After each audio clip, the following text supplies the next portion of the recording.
All right, let's bring in our guests. James Davis is a Republican strategist. He's in Washington, D.C. And Joi Chaney is also a political strategist and also in Washington, D.C.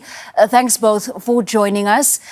If we look at that latest poll, and it's the one from Ipsos, I believe, 1 in 5 independents have said that.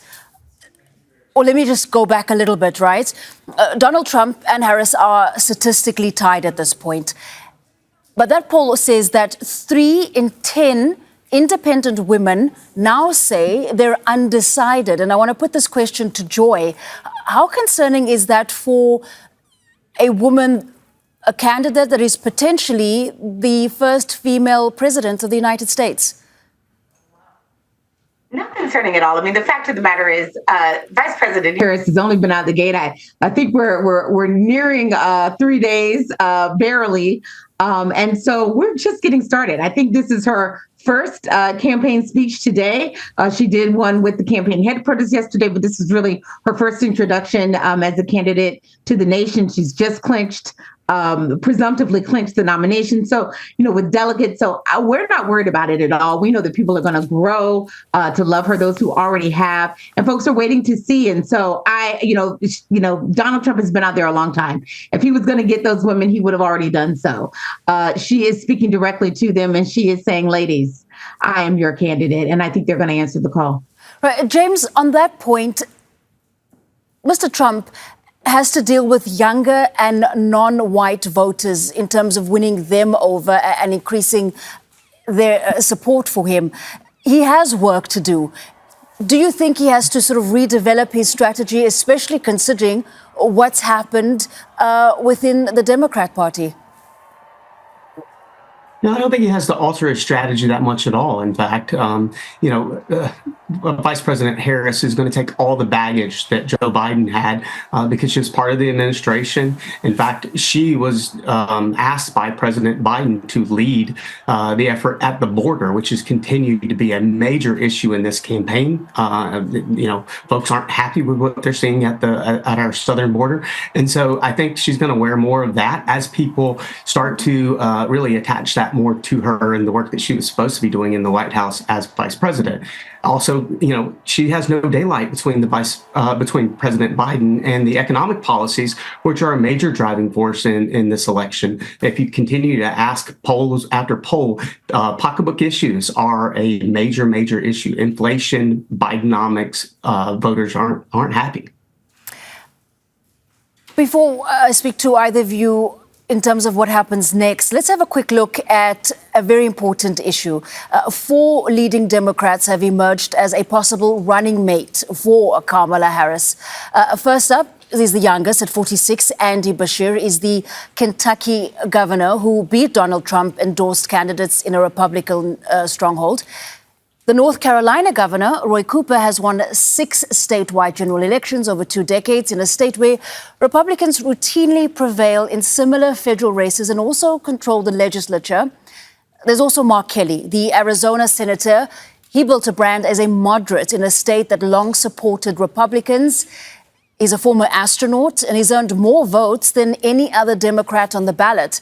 And then there's also Josh Shapiro, halfway through his second year as Pennsylvania's governor after winning his last election by trouncing a far-right Trump-endorsed candidate. Like Harris, he's a former state attorney general.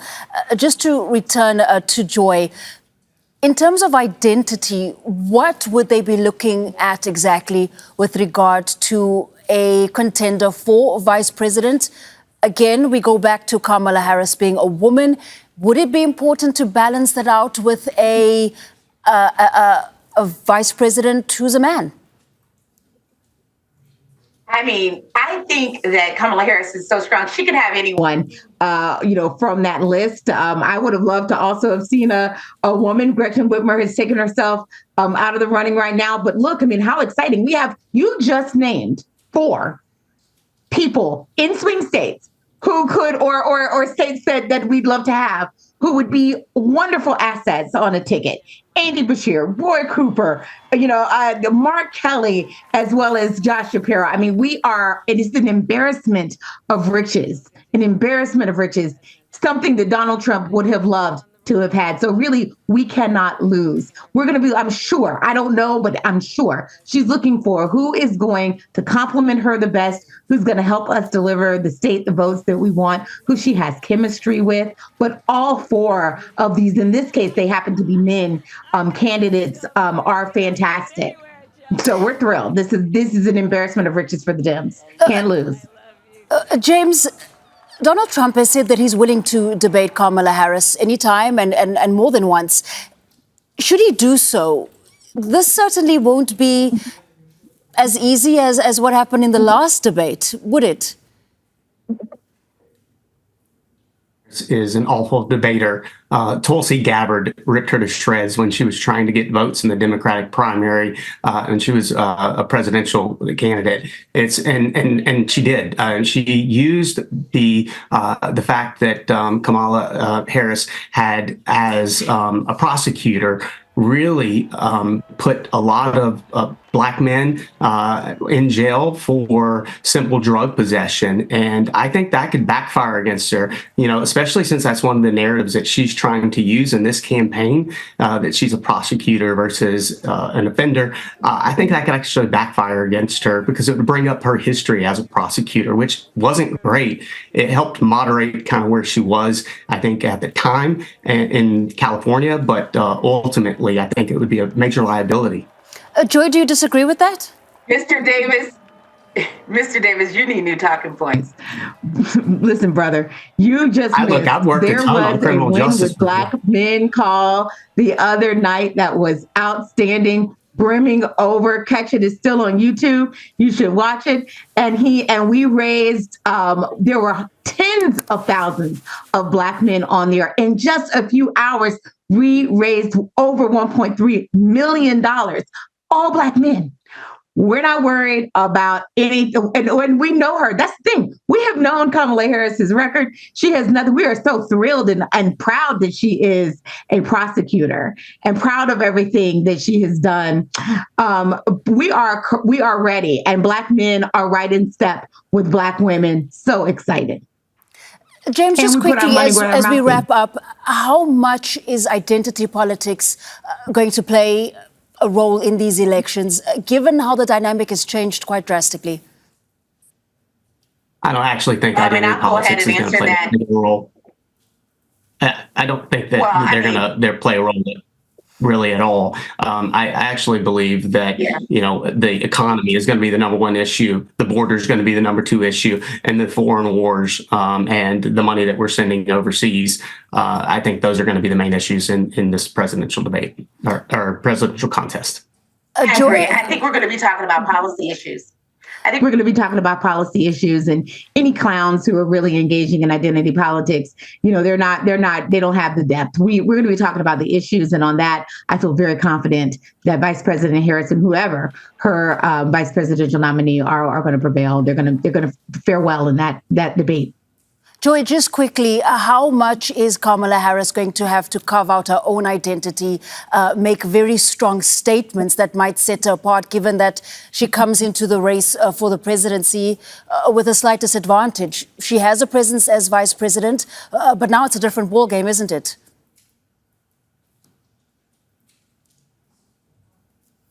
Well, if that's to me, as I said earlier, I don't think she's in a disadvantage at all. President Biden has a very strong record, one that she assisted with. So I feel like we're really excited about that. But she is now the top of the ticket. And so she's going to be able to reprioritize and talk about the things that, matter most to her. Right. And how she wants to finish the job and build on what we are already doing and close gaps that we had not finished closing. So we're excited. There's just no downside. She has great name recognition. She's coming in with the wind at her back. And we had a few hijinks, but I think we're moving. And then when you look at the amount of money that she just raised, more than any other presidential candidate in this short period of time. So we are hitting all kinds of records, and you just feel it. It feels like when Barack Obama won. It just feels like it. We feel good about it. All right, we thank you both for your time this evening. We're speaking there to Joi Chaney, a political strategist, and also James Davis, a Republican strategist and founder of Touchdown Strategies, both in Washington, D.C. Thanks again. Thank you. Bye-bye. Thank you. Make sure to subscribe to our channel to get the latest news from Al Jazeera.